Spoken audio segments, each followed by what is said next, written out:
sending the signatures to the public because they didn't meet the 1 million threshold.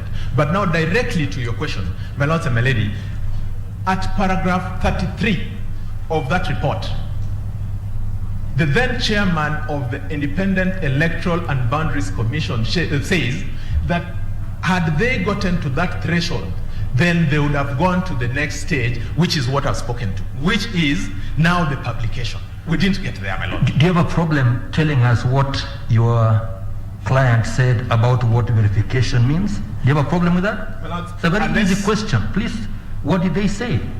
My lords, I understand you to say, in that particular document, my lords and my ladies, the chairman of the commission in his findings said that verification includes verification of the signatures. In fact, yes. What you say is that after reviewing practices in other jurisdictions, yes, it was clear that a person mandated to verify signatures must satisfy herself or himself that the said signatures belong to the persons whose names appear against them. Yes, my lord. My question is, did that happen in this case? Yes, my lord. It did happen. Your client was able to satisfy itself that the signatures belonged to the persons against whose names they appear? Yes, my lord. Okay, thank you. Thank you very much, my lord. Please carry on. Thank you very much, my lord.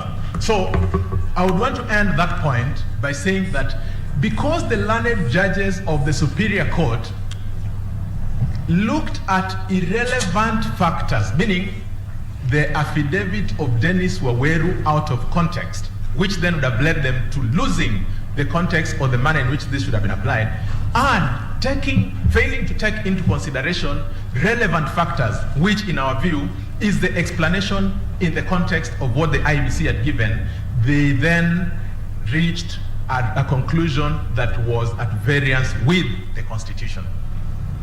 My lords and my ladies, I will want to then quickly move. Let me end that argument by saying this. If for one moment we were to say that verification or authentication is to be given the meaning that the learned judges would appear to have suggested that it be given, is it possible or practical, my lords and my ladies, to have a forensic audit of the signatures of at least these 1 million people? My lords and my ladies, I would start from the premise that one, we don't have a database of signatures in this country. I would also want to add... Counsel, you just said they did, that they confirmed. Yes, all I'm talking about, my lords and my lady, is from the judgment there appears to be an indication that there should be a forensic. Okay. Yes, that is the difference. So, my lords and my ladies, I'm saying, if we went that direction of a forensic evaluation of the signatures, it would be a difficult assignment, it would be an impossible task. Speaking as a practicing lawyer, my lords and my ladies, whenever I'm faced with a document which requires verification, you send that document, my lords and my ladies, to the DCI to help you authenticate the signature or the handwriting. The shortest time it takes is a month. That is one document. If we have 3.4 million signatures that we received, would it be possible to give that sort of a meaning to that article? I rest it at that, my lords and my lady. I see my time is quickly running. Permit me to go to the second area of my presentation, which is in relation to the question of a separate registration of voters for purposes of a referendum. My lords and my ladies. Sorry, I don't know that you're moving away from the area of the verification. Yes, I'm moving to the next. From reading of the judgment, yes, it seems like the case for the IEBC was that because there wasn't a legal framework for verification under Article 272, the Article 257.4. Yes, my lord. Then the IEBC fashioned some administrative procedures. Yes, my lord.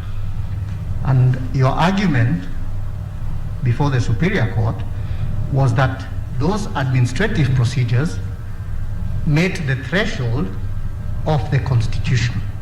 Yes, my lord. And we must recall what Senior Counsel Oraro submitted yesterday, that the provisions in respect to the referendum are in fact more exciting than that of a presidential election. Now, please comment, assuming that the administrative procedures in fact made constitutional muster. Yes, my lord. Do comment on paragraphs 761 and 762 of the judgment, and just let me read it because it's short.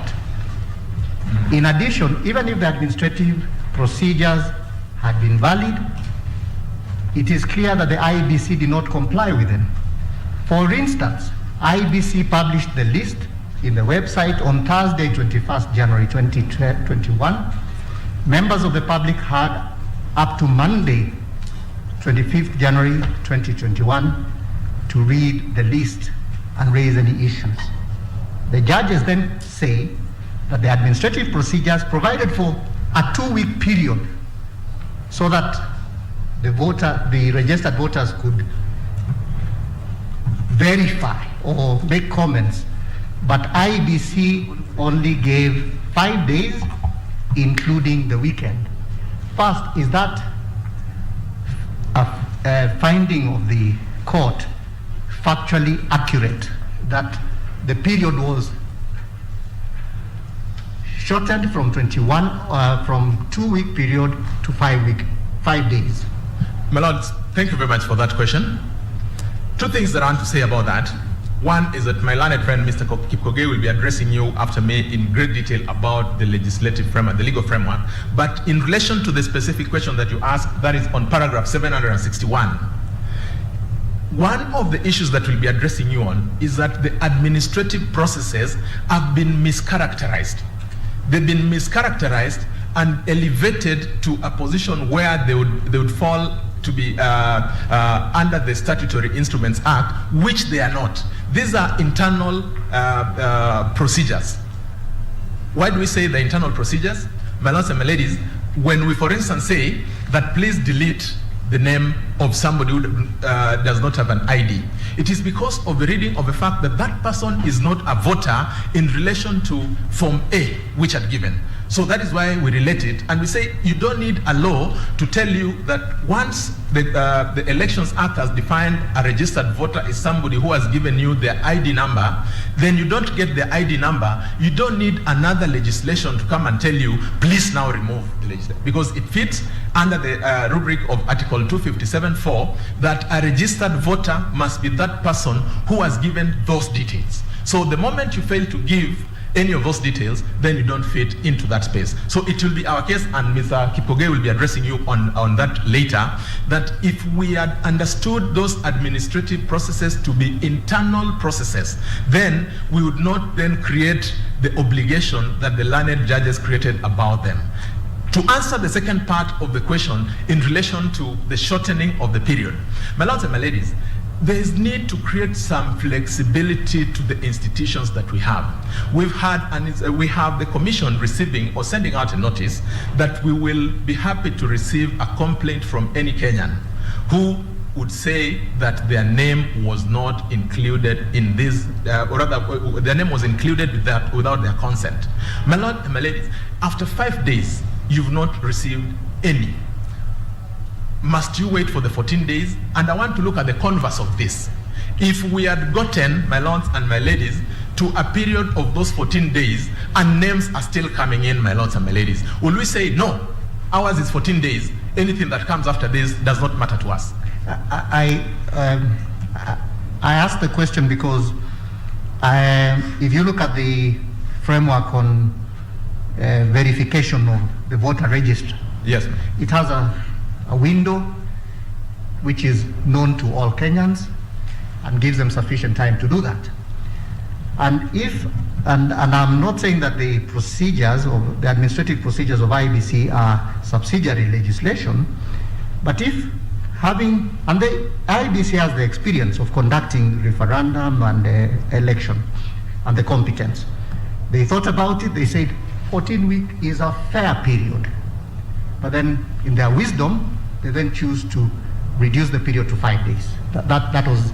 Yes, my Lord, and perhaps so that then we just look at it in proper context, even on that question, it would be equivalent to comparing two things that do not exactly fall for comparison for this reason. When we are looking at giving time to Kenyans out there to come and verify their details, say for a period of 30 days under the Elections Act, it is a statutory provision under Section 6 and 6A. What do those do, and why does it happen that way? It is because the register is our document as the IEBC. Once you've given us, you made the application and given us your details, we tell you, okay, now we've captured your details, but before we get to the elections, before we get to a referendum, please take time to go and verify your details from our document. The flip side or the difference would be the promoter is the person bringing you their document, saying this is our document. My lords and my ladies, I think there is a bit of a difference in relation to that question. My lords and my ladies, I'm seeing time is running quite a bit. Permit me to talk about the question of separate registration of voters for purposes of a referendum. My lords and my ladies, we draw your attention to paragraph 769 of a judgment of a superior court. If you permit me, I could very quickly read through it. That say, we begin by noting that every single day, citizens attain the voting age. These new citizens have a right to be registered as voters and to participate in the proposed referendum. There was no evidence placed before this court that the IEBC has been discharging this constitutional and statutory obligation to enable the citizens who have attained the voting age to register as voters. The IEBC also stated that the last time the voter register was revised, and I repeat, was revised, was just before the Kibra by-elections. This was a confirmation that it was not discharging its constitutional and statutory mandate to continuously register voters and review the register of voters. Because of that analogy, they then, at paragraph 9 of the declarations that they make, say that a declaration is hereby made that the Constitution of Kenya Amendment Bill 2020 cannot be subjected to a referendum before the Independent Electoral and Boundaries Commission carries out nationwide voter registration exercise. My lords and my ladies, permit me to also relate that to the submissions made by the respondents, both in the court below and this court. I would want to again pick on the submissions filed by Mr. Morara Omoke, the 76th petitioner. Mr. Morara Omoke, in the submissions filed before you at paragraph 117, says, we invite this honorable court to take judicial notice of the fact that the predominantly youthful dynamic of the Kenyan population is such that hundreds of thousands of citizens become eligible to be registered as voters every year. Since it is common ground that the IEBC last updated, again underline last updated, the register of voters between February 2017 and March 2017, the 76th respondents' apprehension about the disenfranchisement of billions of voters in the intended referendum is well founded. My lords and my ladies, what do I have to say about this? I say that both the learned judges of a superior court as well as the respondents misconstrued the meaning of the various words that are used interchangeably within the electoral platform. Example, when the learned judges say that the register of voters was last revised in relation to the Kibra by-elections, what exactly, why do we say they were wrong? We say they were wrong because the context in which they are using the word revised is to mean continuous registration of voters, and which they then say that the IEBC has failed on. My lords and my ladies, the word revised used in the electoral sense has a specific meaning. To this, my lords and my lady, look at section 5 of the Elections Act. My lords and my ladies, section 5 of the Elections Act, almost in similar terms, provides for the regular and continuous registration of voters. It then provides for exceptions. The exceptions being that where you have a by-election, then the registration in relation to that, say, either county assembly ward or constituency will be stopped for a moment to facilitate that election. How does it facilitate that election? That at that point you close the register and again allow section 6 and 6A to fall into play so that the people who will be voting in relation to that area can come in to correct their details ahead of that particular exercise. The same thing goes for when you have a general election. The same thing goes under the exception at 5C for a referendum. That is not C but BA. It's numbered as BA. So the word revised then as used in that context is for purposes of enabling section 6 and 6A to kick in. And so when the learned judges of the Superior Court asked the question, and it was a question that came from the court because it wasn't an issue, Kibra came in as an example. That when did you last, at that point in time, the last by-election that had just been held were the by-elections in Kibra. And so then Learned Counsel then appearing for the IEBC made the explanation that the last time we revised the register of voters was in relation to the elections in Kibra. So that is not to mean and should not be equivalent to saying that there was no continuous registration of voters. My lords and my ladies, again, the same mistake. It's a mistake again of terminology is used by Mr. Morara Omoke when he says it is common ground that the register of voters was last updated. The updating that we're talking about here is different. And my lords and my ladies, I would invite the court to look at the provisions of Article 88.4A, 88.4B. 88.4A, my lords and my ladies, if I could very quickly just so that we understand the distinction between these two processes, reads that the commission is responsible for, among other things, the continuous registration of voters, and B, the regular revision of the voters' roll.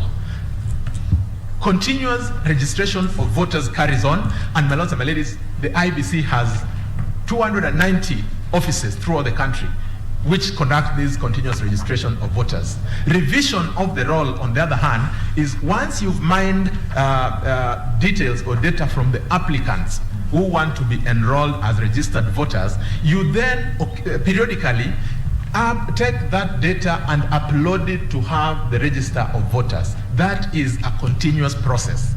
My lords and my ladies, the question that I would want to ask now that I'm there, why do we, in resolving that question, start by asking, why do the learned judges of a Superior Court start by asking for evidence from the IEBC? If the case was a case that was presented by the petitioners, the first port of call, my lords and my ladies, as we know it, is he who alleges must prove. There was an obligation on the part of the petitioners in the lower court to then discharge that burden. My lords and my ladies, you'll have a moment to look at the record. There wasn't a single drop of evidence that was given in relation to the fact of there being no continuous registration of voters. And what did the IBC say about that issue? The question about registration of voters? Yes. My lords and my ladies, we have the replying affidavit of one Michael Goa, where Michael Goa states categorically that the registration of voters has been a continuous and ongoing process. Okay. Let me just understand. Whenever we have an election, yes, madam, beyond the continuous voter registration, which you say IEBC has been conducting, yes, with an election looming, is there something more that your client does in preparation for the election? Yes, my lord. Permit me to address you on that. Yes, and I imagine that is that they actually carry out a nationwide voter registration. Is that correct? Not quite. What do they do? Continuous voter registration carries on. What Yes. they do is, again, to use their internal flexibility. They say, we need to now go out and encourage Kenyans to vote, or rather to register for purposes of election. That is what has been dubbed mass registration of voters. Exactly, mass registration of voters. Yes, my lord. And that is to ensure Yes. that when the people vote, Yes. you can have as much a representation of the people, Yes. registered voters as possible. Yes, my lord. Would that wise approach also be one that the IBC would do with regard to an important question like a referendum on the Constitution? Oh, yes, my lord. That's true. The only thing that we then need to ask ourselves is at what point does the IBC make that decision? We say that decision, my lord, can only come when the IBC is seized of the referendum. As we speak, the IBC is not seized of any referendum. Thank you. So now, if you look at the declaration that you have a problem with, what did he say about that, about registration? A declaration is hereby made that the Constitution of Kenya amendment... What page? Sorry, what page of the... That is, I think, at page 312, that's the last declaration number 9. A declaration is hereby made that the Constitution of Kenya Amendment Bill 2020 cannot be subjected to a referendum before the Independent Electoral and Boundaries Commission carries out nationwide voter registration exercise. Is that the same as mass, the mass thing you're talking about? Not quite. Nationwide, it's always an ongoing process because even now there's a nationwide registration of voters. So do you have a problem with that declaration as it stands, that before you can have the referendum, because they're saying before the referendum, yes, before you can have the referendum, there should be a nationwide voter registration. Is that a problem? Yes, my lord. It is a problem in this sense. It first presupposes, because it comes from a concern that was raised by the petitioners, that there is no voter registration going on. And my lord, it's not just about registration. But if you actually are doing it, it means they are declaring that which is already happening. Why do you have a quorum? My lord, perhaps context is also important for this. Before the IEBC engages in any of these activities, what do? They get data from other institutions. National Registration Bureau, they ask them, how many people have you registered, for instance, in the last 6 months? So on account of those sort of statistics, they make informed decisions that, we think that there's been maybe about 500,000 more Kenyans that have been registered. Let's have a drive. Let's encourage. The more important question, though, is why don't we let the IBC be the ones to make that decision? Why do we want to look like we're getting into their position and telling them, we know you IBC, you may not register us after all. We want to have an order just in case. Why can't we allow them to do? In any case, my lord, when properly seized of the referendum, when the opportunity eventually comes, the IBC will look at this data and they'll say, we think perhaps it will be their decision. I'm not preempting that we now need to run mass voter registration. All that I'm saying is we need to give them that flexibility to make it their decision because of their independence. Thanks, my lord. So Mr. Gumbo, what I was asking is this. Because you referred us to paragraph 769, yes, where the learned judges say that IBC was not discharged its constitutional and statutory obligation to enable citizens, to do continual registration. You referred us to the paragraph 117 of Mr. Morara Omoke. Yes, my lord. Now, to enable the court reach an informed conclusion or finding as to whether the learned judges were right in the words they put in page 769, can you please show me or show us the affidavit of Michael Goa where you said the contrary, so that we are able to place it in its context?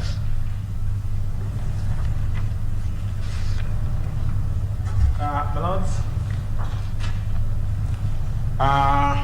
this is volume 5 of the record of appeal of so we will find it at volume 5, page 2193, at paragraph 10. So that answers, in your view, the issue raised by the learned judges at paragraph 767, 769. Yes, my lord. Thank you. Thank you very much, my lord. And more importantly, my lord, like I said, before the learned judges pose that question, the primary obligation on the part of the petitioners would have been to discharge that burden. My lords, would be looking at a situation where somebody says, and this I think is what learned senior counsel, Professor Guido Mugai was alluding to, We would want a situation where somebody says, I am a Kenyan. I approached the IEBC to register as a voter and I was denied that opportunity, or that there was a potential threat of me being denied that opportunity. Okay. In the absence of that, my lord, we cannot rely on what Mr. Morara Omoke says. He is apprehensive. An apprehension, my lords and my ladies, is not evidence. My lords and my ladies, perhaps are you watching your time? Yes, my lord, but I'm also praying that for the interventions, my lords and my ladies, perhaps there's equal attention to the time that runs off our plate. Yeah, just before you move on. Yes. Now, you have said the onus was on Mr. Omarara to prove yes. the allegation. And at the same time, you are telling us this is specialized information that your client is seized of. Don't you think that the farthest Mr. Omarara could go is to raise that issue? And then what for your client is simply to come forward and say, yes, you have raised this. As a Kenyan citizen, you are entitled to it. And here is what I have. What you are asking for is already in place. And I think that is what the judges were interrogating at the paragraph 769, what the president has brought to your attention. Yes, my lady. Yeah. May I respond? Please do. So, my lady, it is okay to make such an inquiry, but must such an inquiry be made for the first instance in a court? That is the concern. Why don't you, as a responsible Kenyan, come in and say, wait, we think we may be running into an election. What are you people doing about this election? Is there a continuous registration of voters? Please get me a document to see that there's continuous registration of voters or there's none. It is not, in our view, okay to make a first port call, which reminds me of what I learned in the laws about injunction, something called quia timet injunction. You just say, Timeo, I fear. My lord, I think there is a greater obligation. There is a greater obligation on anybody who wants to confirm, and that, my lord, again, is information that is available out there. Every so often, and perhaps I'll just make reference to the affidavit of Michael Gore, again, filed on the 25th of June, 2021, at paragraph, that is,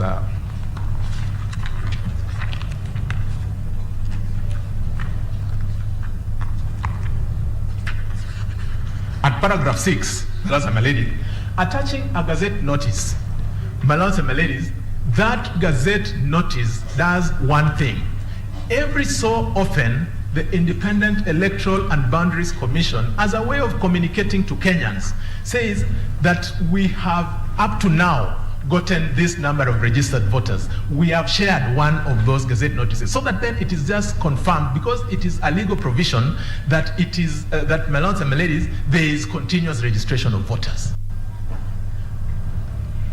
My lords and my ladies, perhaps I would move then to the next part of my presentation on the question of public participation.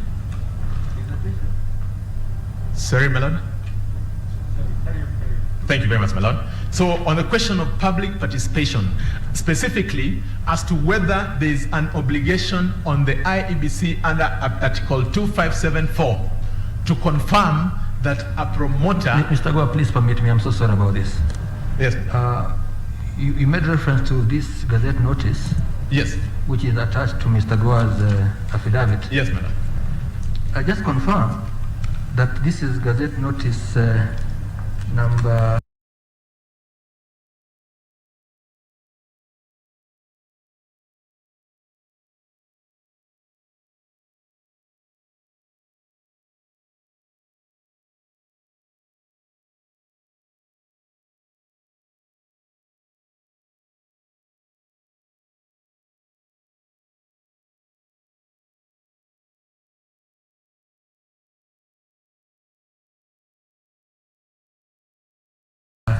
(29th, 1919). Yes, madam. This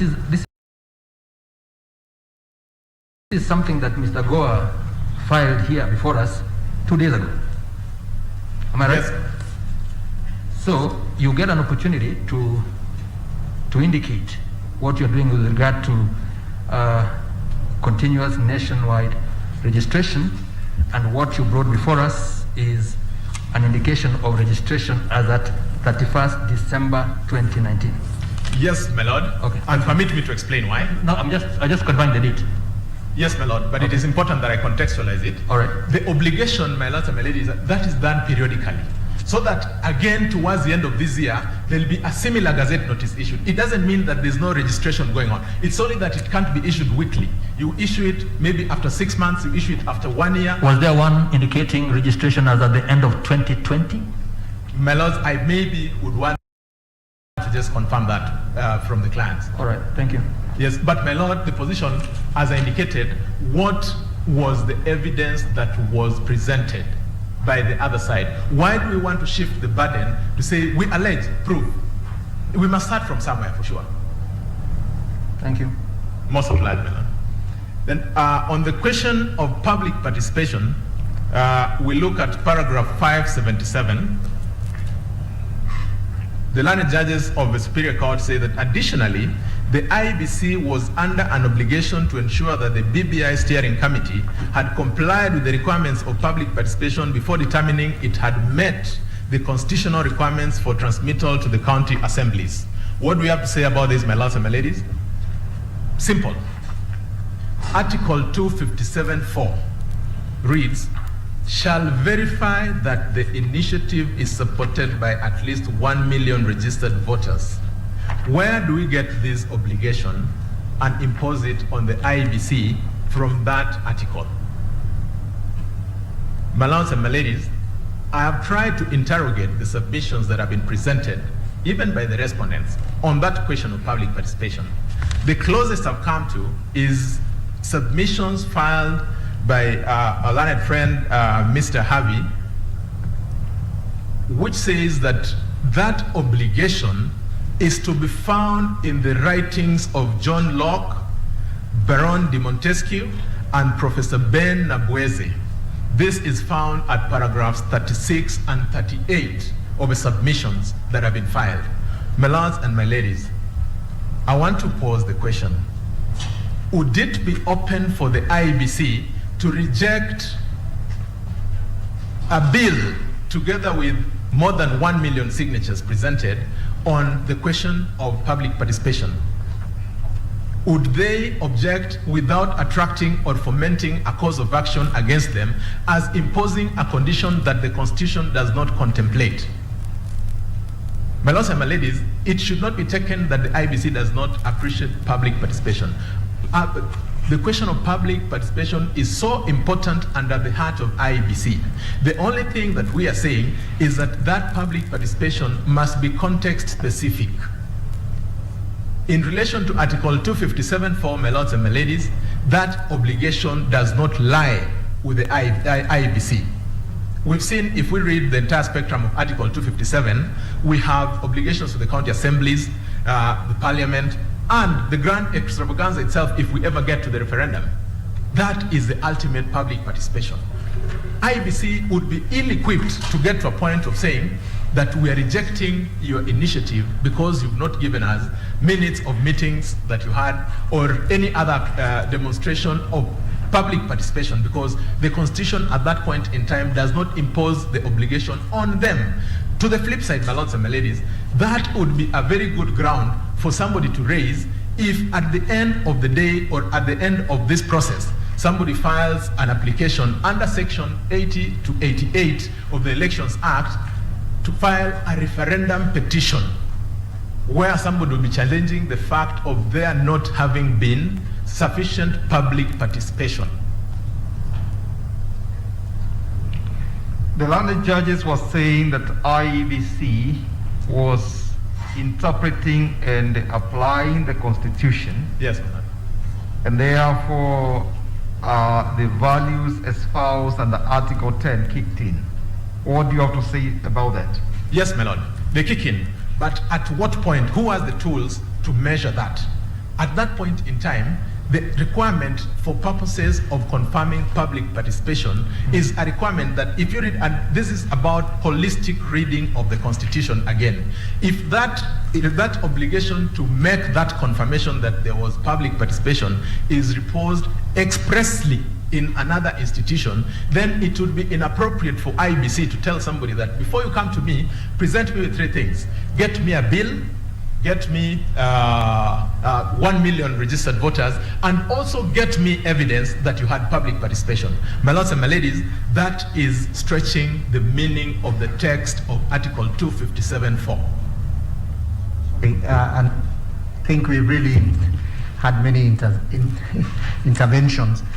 But I understood, and maybe you could comment on this, I understood Senior Counsel Kambuni to say that in fact, at the point when someone, and I don't want to use the word initiator, which you have a problem with, someone initiates the process under 257(1) and collecting the 1 million votes, there is no need for public participation. That in fact, you can look for people who share the same view, friendly people, as long as you get the 1 million votes. And that the issue of public participation is at the point the bill is then presented to the county assemblies. So, I mean, you could connect that. I don't know whether you have yes, a comment. Article 257(1) is the one that then introduces that threshold.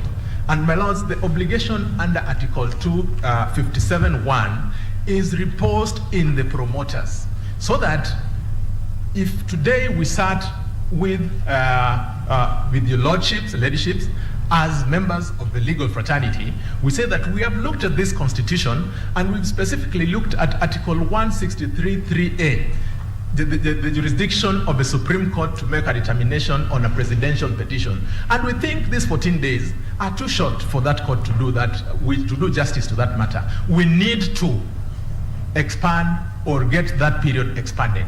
What does that mean? It is a well-founded proposal. What does the Constitution expect? We may sit here, we may be 100 people. If you go to the IEBC today, you tell them this proposal makes sense. You say, all right, it might make sense to you, but because this Constitution is a document that is shared by Kenyans, can we get at least 1 million of you who think the same way so that we can engage Kenyans? So essentially, it's more of a trigger. So that you say, we've gotten 1 million people who think that there's need to expand for the 14 days, please consider them. Then the other Kenyans will be asked, oh, there's a proposal to expand this period.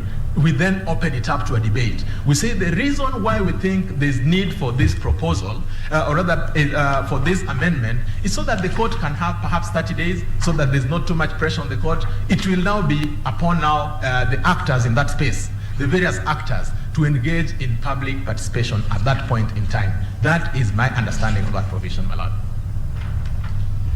My lord, my ladies, perhaps I would quickly then run to the last question about the referendum question. On this issue, my lords and my lady,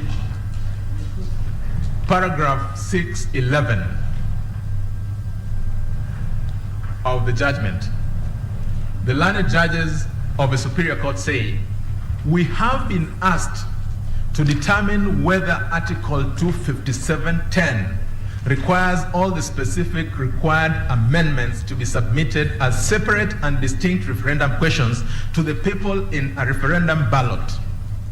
My lords and my ladies, the learned judges of the Superior Court then go on to make a finding, that is Declaration 18, that a declaration is hereby made that Article 257(10) of the Constitution requires all specific proposed amendments of the Constitution to be submitted as separate and distinct referendum questions to the people.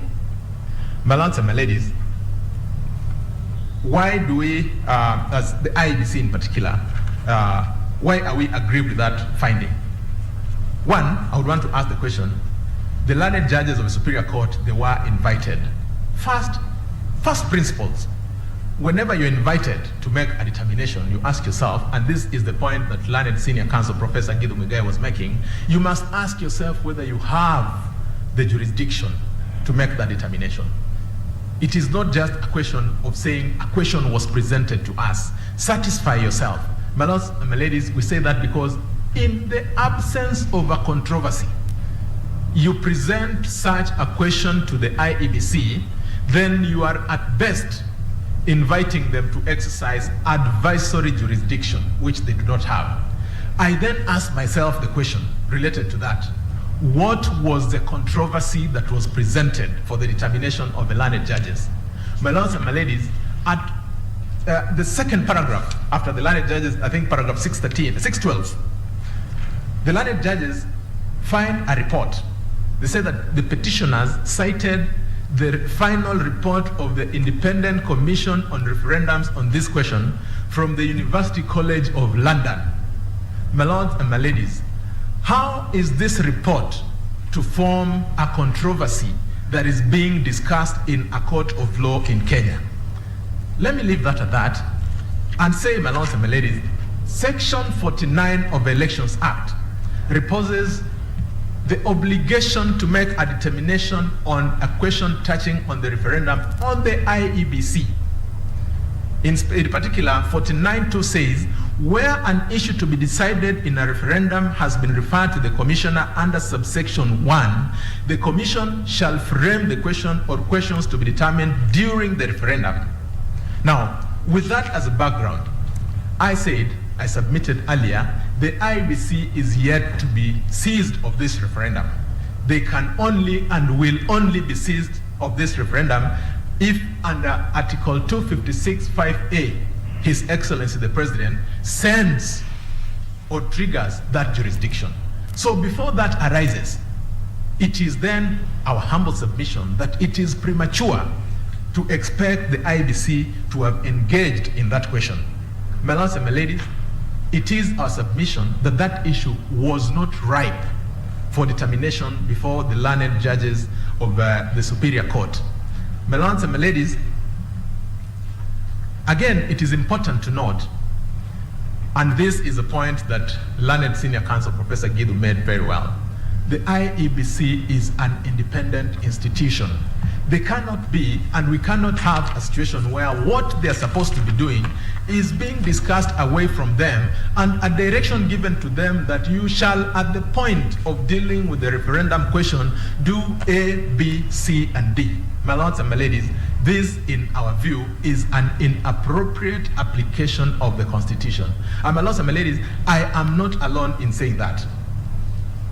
A member of, a honorable member of the bench, Justice Fred Ochieng, in a case that we've referred to time and again throughout this decision, that is the decision in Titus Alila, and it's cited as one of the authorities that appears at page 230 of our bundle and digest of authorities, when faced with a similar question on the issue of referendum, had the following to say.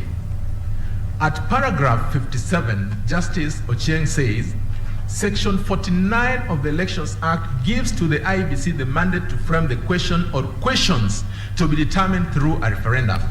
At paragraph 59, the learned judge says, this court cannot purport to give the IEBC directions on exactly how to carry out its responsibility in that respect. The last paragraph, in a bold statement, it says, if the court were to give generalized directions to the IEBC when it had not been shown that the commission had started from a path not established by law, that would constitute a blatant interference by the judiciary in the constitutional mandate of an independent commission.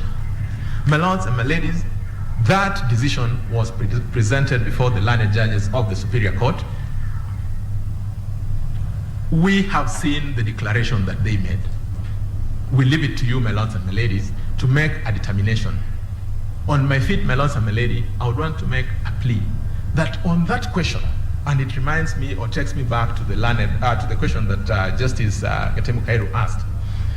When faced with such a situation, would it not be right to have a setting where there is a harmonious way of facilitating institutions to work with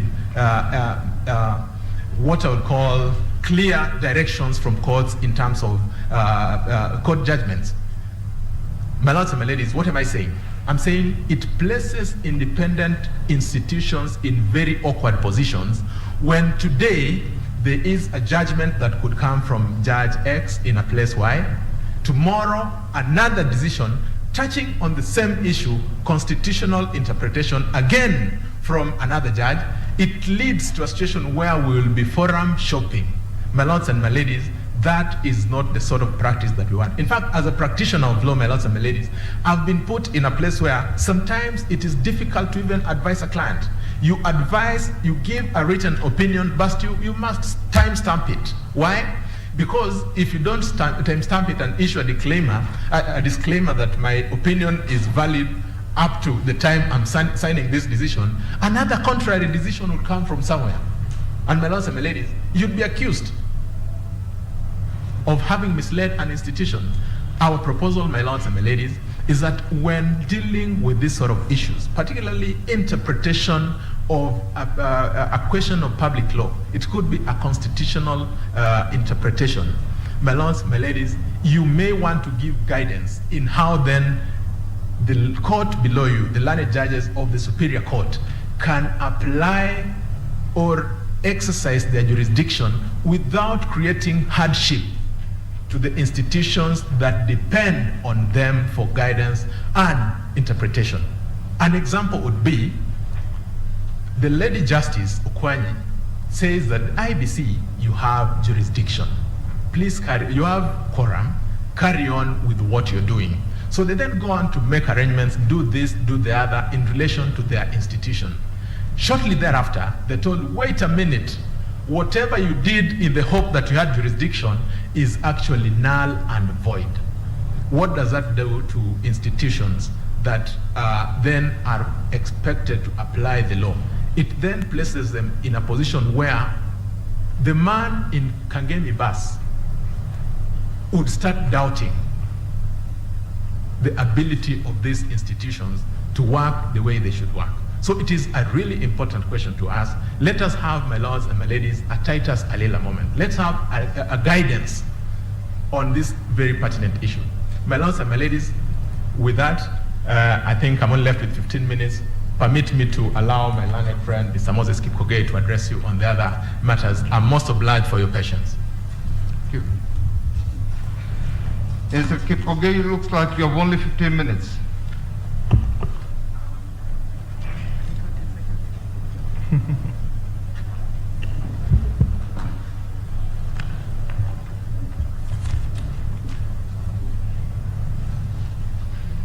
My lord and my ladies. Just state your name for the record, and you may want to lift up, to raise the microphone. My name is Moses Kipkogei. I join Attorney General Emeritus Professor Muigai and Mr. Gumbo in appearing for the IEBC. I will try my best in the remaining time. Are you able to adjust the microphone so that it is kind of, yes. It's an issue to do with height, my lord. I should perhaps have had a longer podium. My lord, I will address my lord on 3 elements which arise from the decision of the Superior Court in relation to the declaratory reliefs which were granted by the court. And that relates, my lord, to declaration number 11, declaration number 12, and declaration number 17, which are contained at pages 7167 and 7168 of our bundle of our record of appeal. My lord, those 3 declarations relate to the legal regime applicable for purposes of conducting a referendum and the finding in relation to the administrative guidelines which were issued by the IEBC to govern the process. I note, my lord, that Malanet seniors who've addressed you ahead of me have touched on those, and I will try to touch on areas which they did not touch on. But before I do so, my Lord, allow me to address you on just one aspect which arose from Mr. Gumbo's submissions in relation to the interpretation to be accorded to Article 257, sub-Article 4. My Lord, the learned judges of the Superior Court expended quite some considerable effort in unpacking the phrase verification of signatures. My Lord, that phrase does not exist anywhere in the Constitution. What is in the Constitution, my Lord, is a phrase which reads as follows: verification, quote unquote, verification that the initiative is supported, and it continues. And it ends with voters. That was important, my Lord, to highlight, because it is direct, it directly affects the process which was put in place by the IEBC, including the administrative guidelines which were published, which were issued by the Commission. My Lord, declaration number 11, my Lord, in that declaration, the Superior Court states as follows, that a declaration is made that at the time of the launch of the Constitution of Kenya Amendment Bill 2020 and the collection of endorsement signatures, there was no legislation governing the collection, presentation, and verification of signatures, nor a legal framework to govern the conduct of referenda. They repeat in somewhat similar language in declaration number 12. My Lord, allow me to address you on the last sentence or the last phrase of that declaration, nor a legal framework to govern the conduct of a referendum. My Lord, the Elections Act, in its long title, states as follows: that it's an act of Parliament to provide for the conduct of elections to the office of the President, the National Assembly, the Senate, the County Governor, the County Assembly, and to provide for the conduct of referenda. My Lord, we submit that the declaration by the Superior Court that there was no law governing the conduct of referenda was erroneous and without basis, because there is an act of Parliament which declares itself in its long title that it governs referenda, and it is the Elections Act. When you go through the Elections Act, my Lord, you will note that in relation to the Register of Voters, the Register of Voters applies to both elections to elective positions and referenda. In relation to accreditation of observers, Section 40, it applies, my Lord. There is a whole part 5 of the Elections Act, which is dedicated to referenda.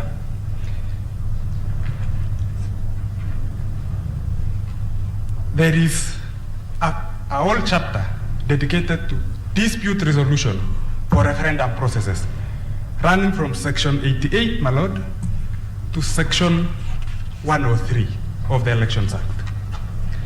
The Electoral Code of Conduct, which is a schedule to the Elections Act, applies not only to elections, but also to referenda. The word referendum has been used in the Elections Act 167 times. My Lord, Election Offences Act applies not only to elections, but also to offenses committed in the course of referenda. The Election Campaign Financing Act, my lord, also applies to referenda. How then did we end up with a finding by the Superior Court that there is no law governing the conduct of referenda in Kenya? My lord, that was an erroneous finding, and we will be asking you to set aside that declaration without much ado. My lord, if you look at the election general regulations on the conduct of elections, they apply to referenda as well, including the statutory forms which are an annex to the elections general regulations. In fact, one of the forms, my lord, is a sample ballot paper for the referendum, Form 30, which is provided for in the elections general regulations. My lord, when you look at the elections registration of voters regulations, you will find statutory forms, like for instance, Form J, which is a form for registration of voters in the diaspora. That particular form applies to voters who wish to vote in the diaspora and contains an express limitation that those voters who wish to participate are only limited to participate in referenda and presidential elections. My lord, consequently, it is an erroneous finding to make that there is that there is no law governing referendum processes.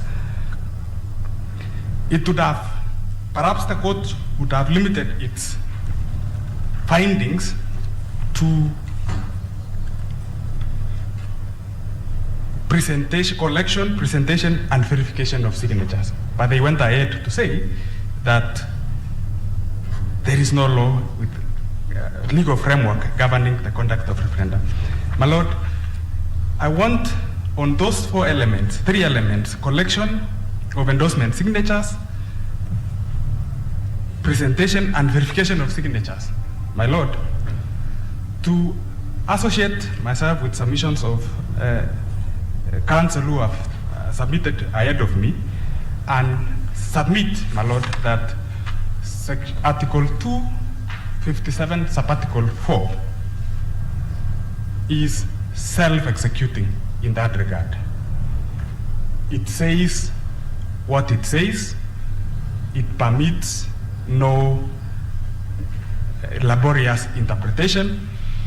It directs promoters of the initiative to submit the bill with the accompanying signatures to the commission, and the commission shall verify that that initiative, it is the initiative which is being verified, is supported by 1 million registered voters.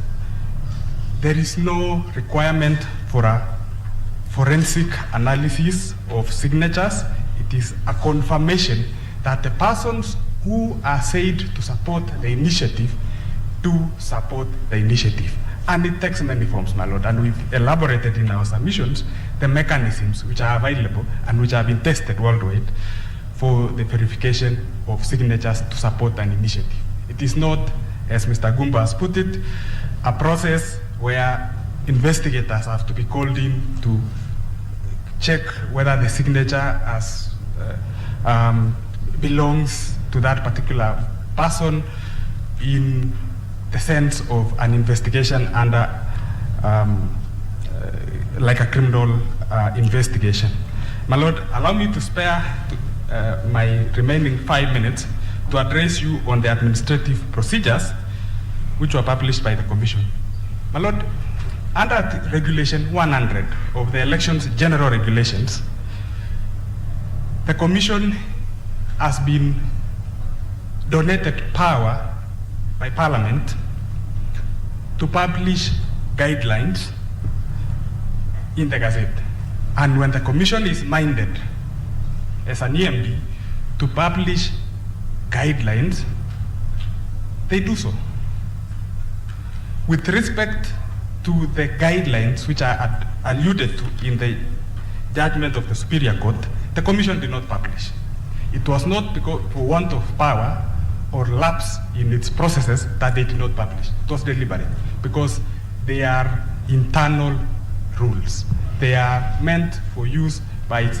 You will have occasion, my Lord. I do not have time to take you through those regulations, but you will notice, my Lord, that it is in the nature of a standard operating procedure issued by commissioners to its secretariat. How it landed in this court and became a subject of challenge, my Lord, is you will notice from the record, my Lord, that a request was made by the 82nd respondent, Muhuri. And they asked, do you have any guidelines which you use to verify signatures? And there was a response from the Commission. Yeah, oh yes, we have regulations, we have guidelines, our internal guidelines. They took those guidelines together with a letter from the acting commission secretary of the IEBC and challenged it in court. That is how those guidelines have landed before you. But otherwise, they would have been at anniversary towers, not subject of challenge. They are internal to the commission. They are manuals, internal manuals for the commission, standard operating procedures. They have not acquired and were never intended to acquire the status of a statutory instrument within the meaning of the Statutory Instruments Act or CAP 2, Interpretation and General Provisions Act, and consequently, they should not have attracted the order which was, the declaration which was issued under declaration number 17 of the Superior Court's declaratory reliefs. And consequently, my Lord, we will ask you to set aside those declarations. My Lord, allow me to spare the last minute to clarify one issue which was addressed by Attorney General Emeritus with respect to the existence of unamendable clauses and whether the High Court made a finding to that effect. I'll just refer you to the appropriate paragraph in the judgment of the Superior Court.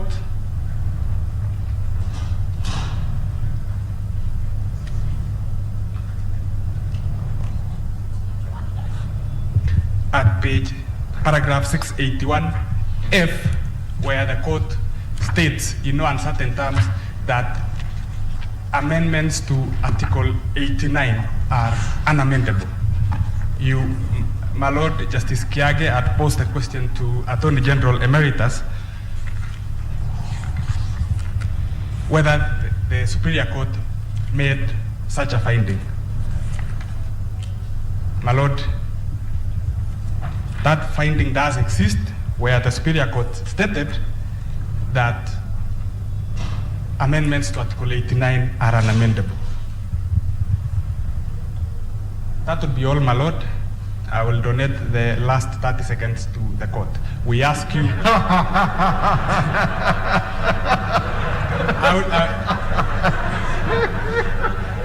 I will ask my lords to allow our appeal.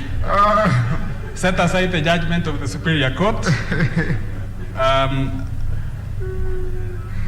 Thank you for your generosity, Counsel. Thank you, my Lord. Thank you. Now, on that happy note of a donation of time to the court, we have, I think, one appellant remaining only. Is that so, Senior Counsel Mr. Atonyi? Yes. And you said you would take 1 hour because you donated 1 hour. Just 1 hour, perhaps with a bit of concession from the court, a few more minutes. So you have like 25 or 20, about 20 minutes or so. You can start before we rise it. Okay. All right. I think we break now. We break now.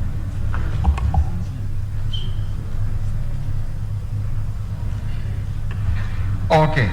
The view is that we break now because it is about 8 minutes past 1. Yes. And then we need to start promptly at 1 hour after this time that we are joining. In the morning we had an unusual occurrence where council were late for quite some time. I think we need to manage our time appropriately.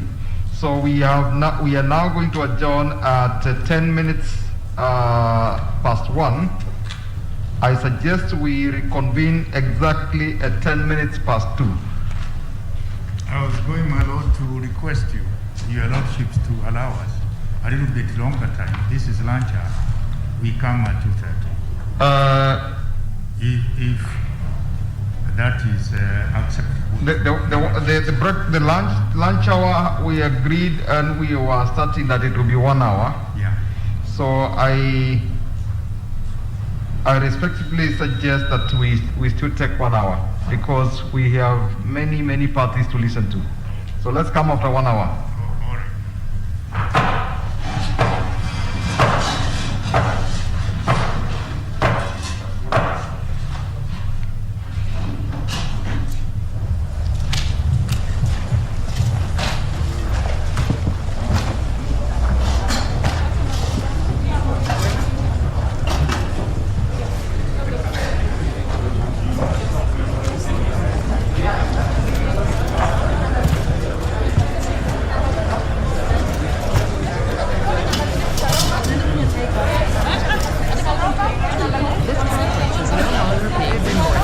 Just join us, that was a live feed from the Supreme Court precinct, and in particular the Court of Appeal is having a sitting there in regards to the petition that the High Court, the 5-judge bench ruled and said that the BBI was indeed unconstitutional. In less than 10 minutes, joined by